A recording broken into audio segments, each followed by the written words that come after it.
Travis when he gets home. So,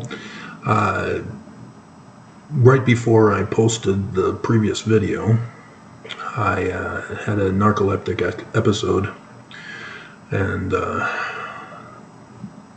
passed out for a couple hours. And since it's the weekend, I didn't have to worry about checking the news or church news or anything else like that I normally do. And so I was checking out women's fashion, trying to get caught up as it's a higher priority to warn Mormons of the dangers of the Church of Jesus Christ of Latter-day Saints. And it's becoming more and more apparent that Mormons are past feeling and are unwilling to study to learn the truth, to become intelligent about Mormonism, and thus get the hell out of Babylon as quick as you can, because the prophecies are all about the church, and I can't convince Mormons to at least check it out. Their hatred and blindness is just too extreme. And so it appears the harvest is over, and it's time for the burning that the Church of Jesus Christ of Latter-day Saints has paid the Judas price for, as time has run out. But just in case YouTube allows my content to be viewed, I'm still holding out for hope that one of my videos will get Mormons' attention and help free them. And so it's awesome when there's a big church news story that hits the news. And so yeah, with Karen, son of the Dark One, that was helpful, as I got 1,000 views for that video. Except ABC4 News Utah beat me out. They got over 10,000.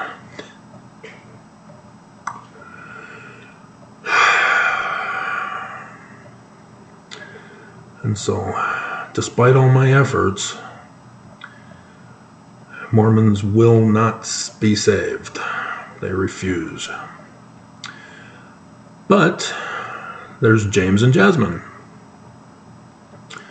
who the missionaries knocked on their door and said, "Hey, we're from the Church of Jesus Christ of Latter-day Saints. Have you heard about us? Have you heard about the Book of Mormon? You haven't? Good. May we tell you our version of it." And with the internet,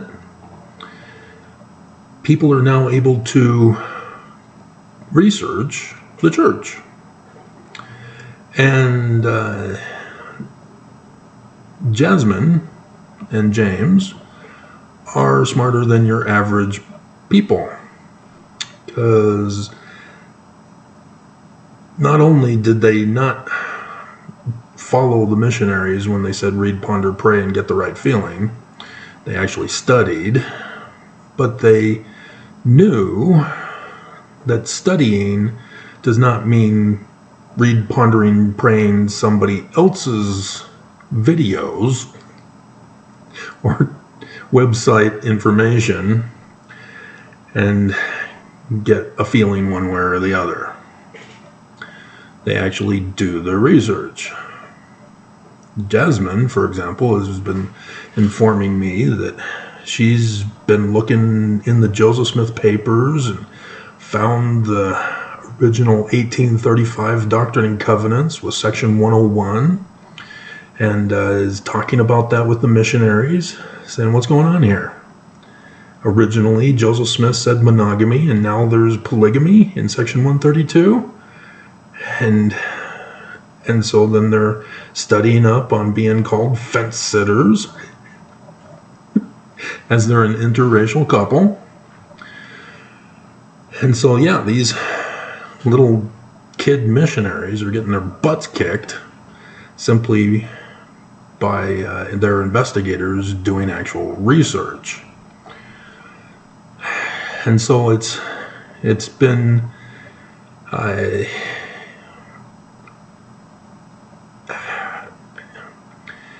it's been amazing that there is still some people out there that know how to do it right. And after all these years, I really only have several of which are mostly guys who have been doing that process. And so, yeah, the harvest is extremely few. And one might say pathetic. And so, despite the tragedy of the latter days, as the Book of Mormon warns Mormons, you gotta pull out. Otherwise, utter destruction awaits. Because what happens to the Nephites? They're utterly destroyed. What happens to the Jaredites? They're utterly destroyed. And so Joseph Smith in the 1838 history warns Mormons of utter destruction. And Mormons just live their lives. They eat, drink, and they get sealed in the temple after paying the price, the prostitution price. And they just don't care. So, this will be another Jasmine video, but I'm losing it. I'm not getting the attention for Jasmine videos as I was in the beginning. And maybe it's the title, maybe it's the YouTube Mormon employee who put a stop to my rush on views earlier this week, over the weekend, I think, last weekend, to silence my voice again because of news reporting about the church. Was able to get people's attention searching for Mormon stuff. But regardless, we'll start with the little stuff that we can get rid of off my held for review section. For ordaining unsustained before unsustained video, Walter Pierce just throws out cult-like behavior. That's a puppet response, where you are just parroting what somebody else taught you to say. It's a trigger response, where a video about the church and not following procedure, Walter instantly goes cult-like behavior. See, critics and people who aren't Mormon likewise fall into cult-like behavior, because that's cult-like behavior to respond with, that's cult-like behavior. This is from psychology. They're the ones that planted this in you, and not necessarily directly, but indirectly through others who are doing the same thing. And so you're just following the mob. You are no better than the Mormon you refer to as cult-like behavior. It's extremely frustrating. So on the same video, we have Patrick C., who, likewise, parrot cult-like behavior. Mormonism is not Christianity, and there are no modern-day apostles. mixed with denialism. He's using his Christian bias to deny Mormonism, but he's correct. Mormonism is not Christianity. They claim, but they're not. They're non-Trinitarian, not Trinitarian. And Mormons and the prophets purposely don't care. But the addition of denialism is that there are no more modern-day apostles. This is similar to what Joseph Smith said in the Joseph Smith history, where he's talking to the Methodist preacher after their son had died, and they're trying to get comfort from Emma's religion. But he's told that his glass-looking arrest disqualifies him from not only being in their religion, but in the same town. And so he says that visions and prophecies ceased with the apostles. And so this is Patrick confirming that what Joseph Smith was saying, is that Christianity draw near to their religion with their lips, to God with their lips, but their hearts are far from Him. They have no clue about the learning of the Jews who wrote those scriptures. And so denialism is part of the parroting behavior. And so that's just... And then Mark, he's now on a all by myself kick. He's now singing to himself, laughing it up. Laugh it up, fuzzball.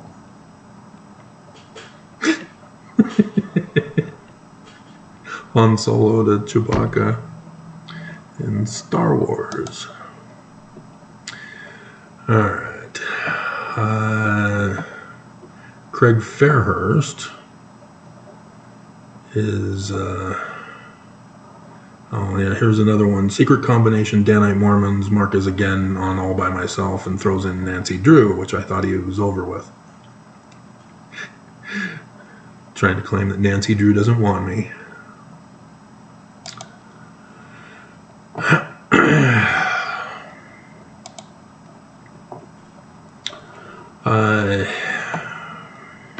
LDS Church President ordains unsustained son, Craig Fairhurst.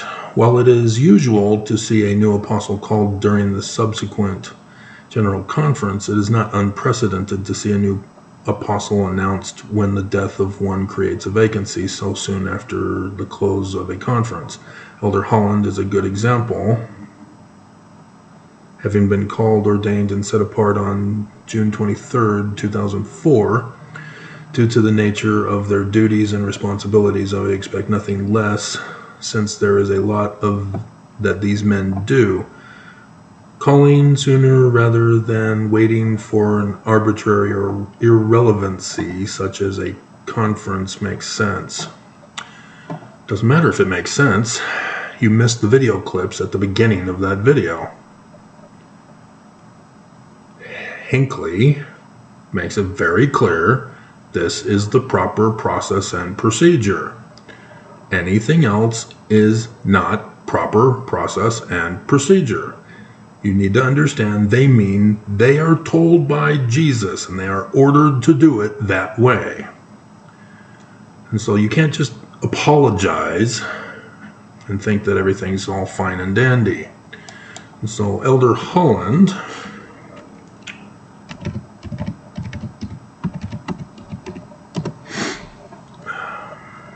let's check this out, because if he is an exception, we need to know the context. He was called by Russell M. Nelson as acting president. No, we don't want that. It was Howard W. Hunter. That was during the 9 months of his presidency. And yes, June 23rd, 1994, which you say June 23rd, 2004. Oops. was 1994, not 2004. A simple error by 10 years.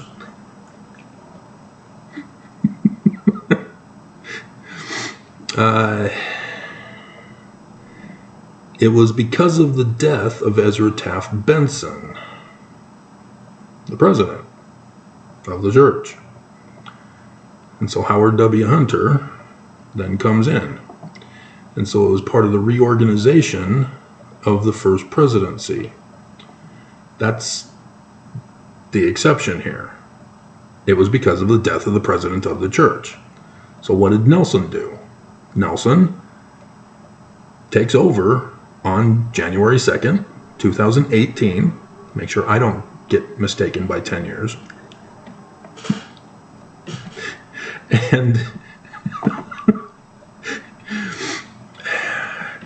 And so he holds a big press conference.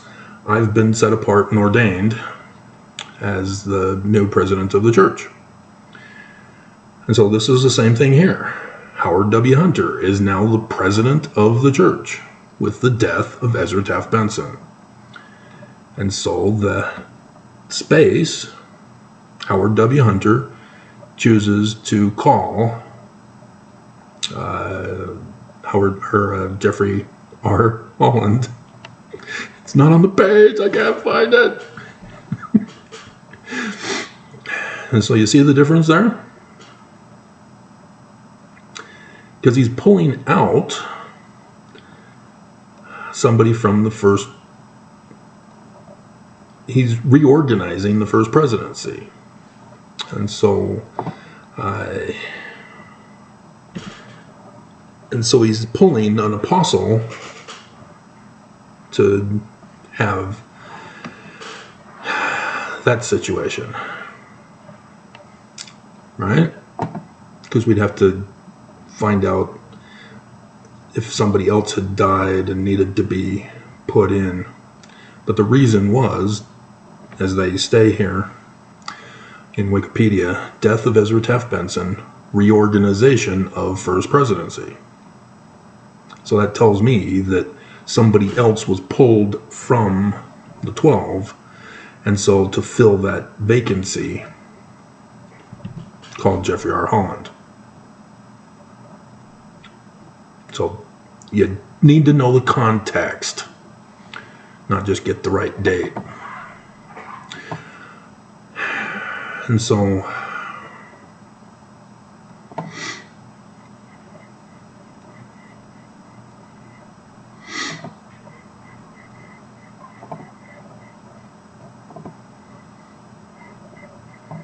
yeah, he was in the first quorum of 70 also.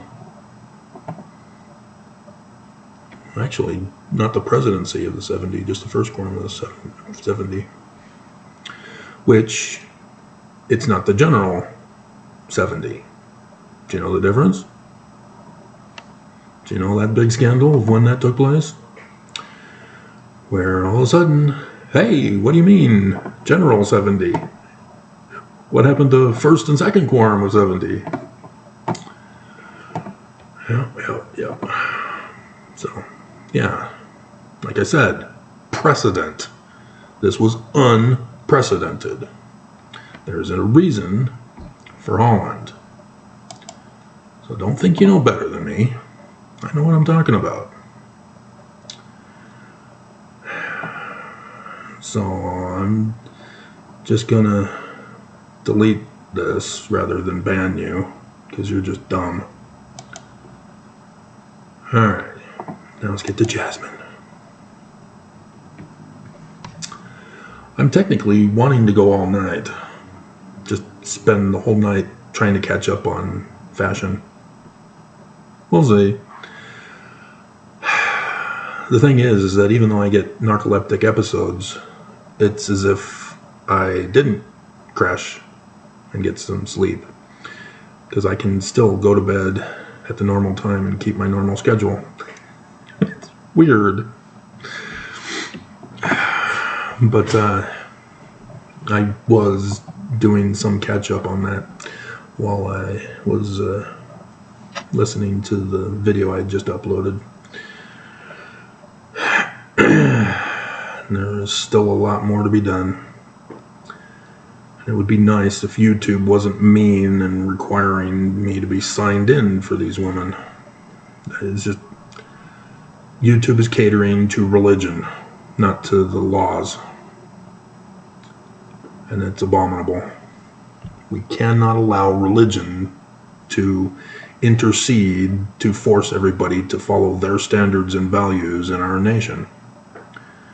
They are the enemy when they seek to take away our agency and force us to obey their standards and values. Evangelicals are idol worshippers. It's all about that thing is evil, that thing is good. That object is evil, that object is good. That's idol worship. It's condemned in the Bible that they claim they believe in. You know, it's worse for the Church of Jesus Christ of Latter-day Saints because they're non-Trinitarian. Everything is now exponentially worse with their misinterpretations of not only the Bible, but Joseph Smith and the Book of Mormon, which are the learning of the Jews.